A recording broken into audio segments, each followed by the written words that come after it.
Hey everyone, it's Craig with One Man's Cancer Journey, coming at you with my weekly update. So this week was a busy week. On Monday, we got to meet with Dr. Perez at the Lake Nona Sarah Cannon Cancer Institute to be able to see if I might be eligible for a clinical study there. And what we did, I gave you the update on Monday night. We did do the blood test. On Tuesday, we found out that my platelets were up above 100. They were about 126. But my total liver function, which is measured by bilirubin, was up at 2.5 and it needed to be 2.0 or below. So not able to start right away. And we needed to find out what was causing my total liver function to be so high. So we had appointment scheduled for Dr. Tajani on Thursday. And so we would talk more then.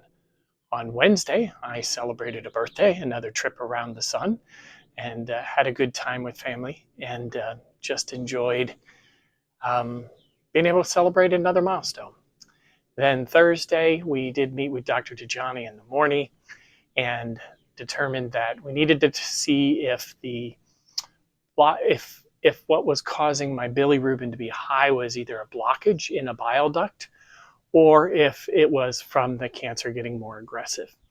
And so our hope and prayers was that it was a blockage and that I could go in for emergency surgery and have a stent installed that would allow it to drain and reduce my total liver function and bilirubin numbers.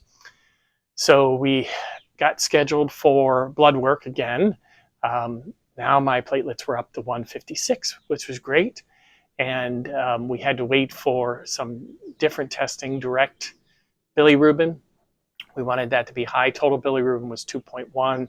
The direct bilirubin was 1.1. If it would have been closer to 2, it would have suggested a blockage. And we went in for a stat CT scan of the abdomen on Friday to have the radiologist take a look at that and look for blockage. Unfortunately, what we learned is that my elevated bilirubin levels was not due to blockage, but due to the cancer. And so this means that we need to start the next round of chemotherapy as soon as possible.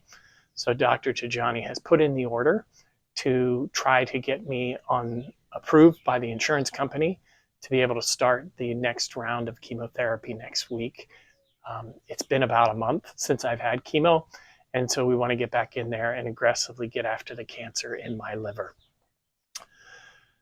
It was a bit of a blow, kind of typical for us, mixed results again, right? So we got our platelets up, but the bilirubin was high.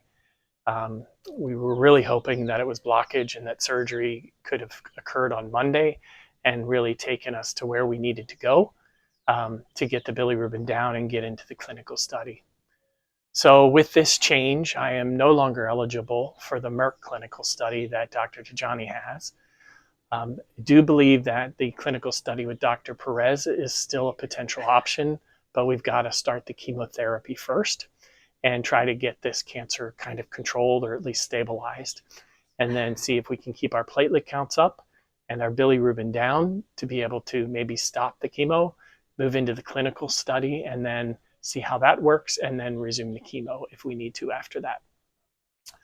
So a bit of mixed messages again, which is typical for how we roll with everything. And we're just hoping that we can continue to fight this. So grateful to still have options. For my gratitude moment this week, I am grateful that I hit another milestone, my birthday. I think that we were starting to see some success or feel like we had success. And so I wasn't as focused on milestones. So the events of this week have turned me back to say I need to focus on milestones.